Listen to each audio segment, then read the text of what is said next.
एक रूल जिसकी वजह से इंडिया की ऑटोमोबाइल इंडस्ट्री बिल्कुल बदल जाएगी, हिल जाएगी, ऑलरेडी हिल चुकी है और इतनी ज़्यादा शेक हो जाएगी कि इंडिया की सबसे बड़ी ऑटोमोबाइल कंपनी जो है मारुति जो है वो भी ख़त्म होने की कगार तक पहुंच सकती है। जी हाँ, और ये झूठ नहीं है, ये खुद मारुति के चेयरमैन ने भी बोला है। उनके प्लान्स चेंज हो जाएंगे, वो बिल्कुल हिल जाएंगे, एक पूरा सेगमेंट खाली कर देंगे। कौन सी वो खबर है, इसकी बात कर लेते हैं। और क्या इसका इतना असर पड़ सकता है और क्या आप मानते हैं जो गवर्नमेंट वो रूल लेकर आ रही है वो ठीक है या गलत है? मारुति जो बोल रही है वो ठीक है या गलत है, वो आप कमेंट में बताएंगे। तो मेरा नाम है अमित और आप देख रहे हैं डेली ऑटो लाइफ। आपने ये खबर ऑलरेडी सुन ली होगी, अगर आपने नहीं सुनी है तो मैं बता देता हूँ। 1 अक्टूबर 2022 से जितनी भी गाड़ियाँ बन रही हैं सब में 6 एयरबैग होने ज़रूरी हैं। सेफ्टी के लिहाज से काफ़ी अच्छी बात है, क्योंकि 2 एयरबैग ऑलरेडी अभी मैंडेटरी हैं, एक ड्राइवर साइड का, एक को ड्राइवर साइड का। लेकिन अब अक्टूबर से 6 एयरबैग गाड़ी में होना ज़रूरी है। अब इसको लेकर मारुति की तरफ से ऑफिशियल बयान भी आ चुका है। बाकी जो कंपनी है वो भी इसको लेकर थोड़ा सा डर रही हैं। अब हम पर्टिकुलर मारुति की बात कर लेते हैं, क्योंकि सबसे बड़ी प्लेयर जो है इंडियन मार्केट में वही है। उन्होंने क्या कहा है? उन्होंने कहा है कि जब ये रूल इम्प्लीमेंट हो जाएगा उसके बाद जो छोटी कार मार्केट है, अल्टो है, एस्प्रेसो है, ओमनी भी हो गई, थोड़ा बहुत हम बेस मॉडल लगा सकते हैं, हमारी जो स्विफ्ट वगैरह हैं या वैगनार है जो सबसे ज़्यादा बिकती है मारुति की तरफ से, तो वो कह रहे हैं कि इस सेगमेंट से हम बाहर हो जाएंगे। जिस तरीके से मारुति ने डीजल गाड़ियाँ बनानी बंद कर दी हैं, उसके रीज़न कुछ और थे, उसी तरीके से वो कह रहे हैं जो ये छोटी गाड़ियों की मार्केट है ना, इससे हम बाहर हो जाएंगे, हम इनको बनाना ही बंद कर देंगे। क्यों बंद कर देंगे? पहले मैं बता देता हूँ इसका फ़र्क क्या पड़ेगा। जितनी भी छोटी कार मार्केट है ना, उसमें 70% जो है मारुति का शेयर रहता है। छोटी गाड़ियाँ बिकने में अगर 100 गाड़ियाँ बिकती हैं तो 70 मारुति की बिकती हैं, 30 बाकी जितनी भी कंपनी इंडिया में रह गई हैं उनकी बिकती हैं। तो 70% मार्केट को मारुति छोड़ने वाली है और सबसे ज़्यादा गाड़ियाँ, सबसे ज़्यादा जो कब्जा है ना मारुति का, वो उसी मार्केट में है। उसी में सबसे ज़्यादा गाड़ियाँ मारुति बेचती है और उसी की वजह से वो नंबर 1 बनी हुई है। अगर किसी और कंपनी की, हम मान लेते हैं टाटा भी सेकंड नंबर पे चल रही हैं, जो महीने में अपनी लगभग 40,000 के आसपास गाड़ियाँ बेचती हैं सारी मिला के। मारुति की उससे 1 लाख के आसपास ज़्यादा गाड़ियाँ बिकती हैं, 1,30,000, 1,40,000, इतनी ज़्यादा गाड़ियाँ मारुति बेच देती हैं। और उसमें से मेजॉरिटी ऑफ द पार्ट जो है वो छोटी गाड़ियाँ, 6-7 लाख से कम या 6-7 लाख तक की जितनी भी गाड़ियाँ हैं उनका पार्ट रहता है। तो मारुति का ये कहना है, ऑफिशियली ये कहना है कि जब छोटी गाड़ियों में हमें 6 एयरबैग देने पड़ेंगे तो एक छोटी गाड़ी जिसको हम अल्टो मान लेते हैं, अल्टो का भी जो बेस वेरिएंट है उसमें 60,000 रुपये तक बढ़ जाएंगे। जब BS4 से BS6 में गाड़ियाँ अपग्रेड की गई थी, जब गवर्नमेंट नॉर्म्स लेकर आई थी, उस टाइम भी गाड़ियों की कीमत बढ़ गई थी। उसके बाद पैंडमिक आ गई, उसके बाद भी गाड़ियों की कीमत बढ़ गई, उसके बाद से महंगाई बढ़ती जा रही है और गाड़ियाँ जो छोटी गाड़ियाँ हैं वो भी 1 से 1.5 लाख रुपये तक ऑलरेडी महंगी हो चुकी हैं। तो मारुति का ये कहना है जो छोटी गाड़ी हैं उसमें भी 6 एयरबैग लगाने के लिए लगभग 60,000 रुपये बढ़ जाएंगे। वो किस लिए बढ़ जाएंगे?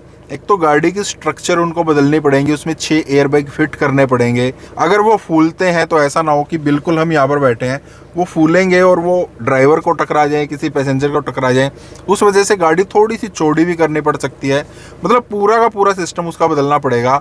और एक गाड़ी जो 4 लाख रुपए की है वो 4,60,000 रुपये, 4,70,000 रुपये ऑन रोड के आसपास आ जाएगी।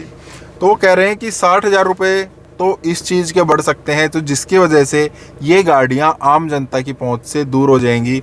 हमारी लागत इतनी ज़्यादा आ जाएगी सिर्फ एयरबैग लगाने में कि हम उस गाड़ी में और कुछ दे ही नहीं पाएंगे। वो अट्रैक्टिव नहीं रह जाएंगी गाड़ियाँ खरीदने के लिए। जो फर्स्ट गाड़ी अपनी ख़रीदना चाहते हैं, जो देख लेते हैं यार 5 लाख 6 लाख रुपए के आसपास की हम गाड़ी खरीद लेते हैं, वो पहले ही अब इस महंगाई की वजह से कम हो चुके हैं।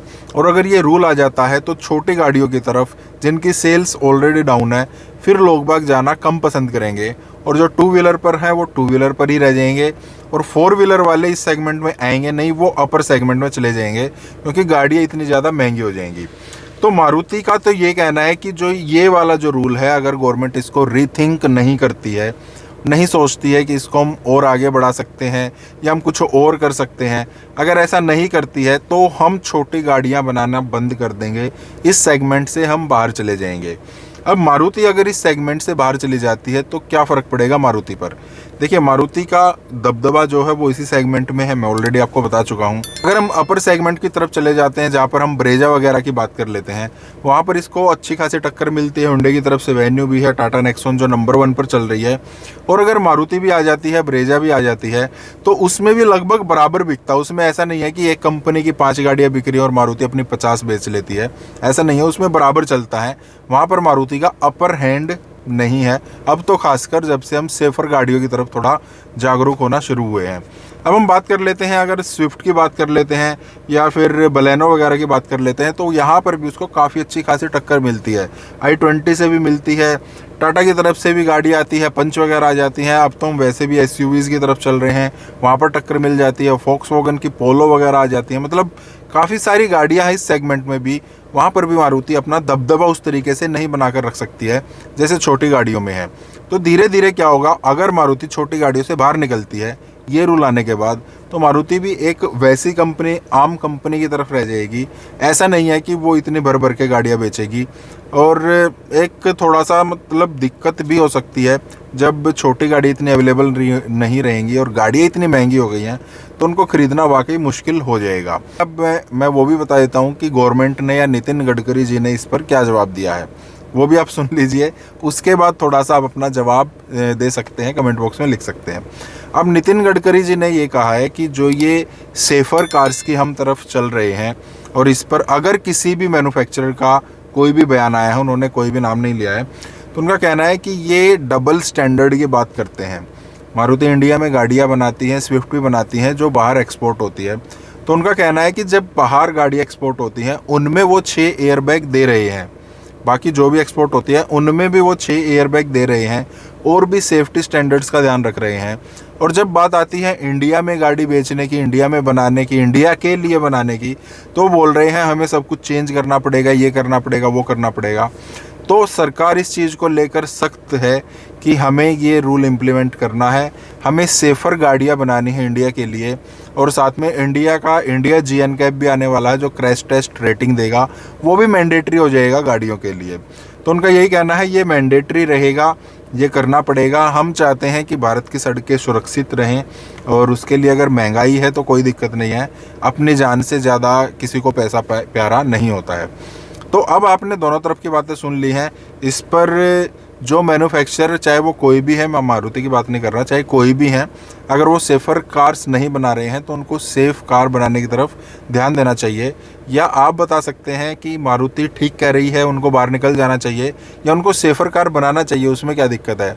अगर वो बेचेंगे तो ख़रीदने वाले तो ऑलरेडी होंगे। अगर आज जो गाड़ी 5 लाख की है वो कल को 6 की हो जाएगी, तो 10 लाख वाली भी तो 12 लाख की हो जाएगी ना। वो चीज़ तो चलती रहेगी, बाइंग कैपेसिटी हमारी बढ़ती जा रही है। या अभी गवर्नमेंट को थोड़ा और रुक जाना चाहिए, पहले ही काफ़ी महंगाई हो रखी है। ये रूल थोड़ा और टाइम के बाद लगाया जा सकता है। इस पर आपके क्या थॉट्स हैं, क्या करना चाहिए? कंपनी को थोड़ा आगे बढ़ना चाहिए, गवर्नमेंट को थोड़ा पीछे हटना चाहिए, या कुछ और भी चीज़ें निकल कर आ सकती हैं, वो आप बता सकते हैं।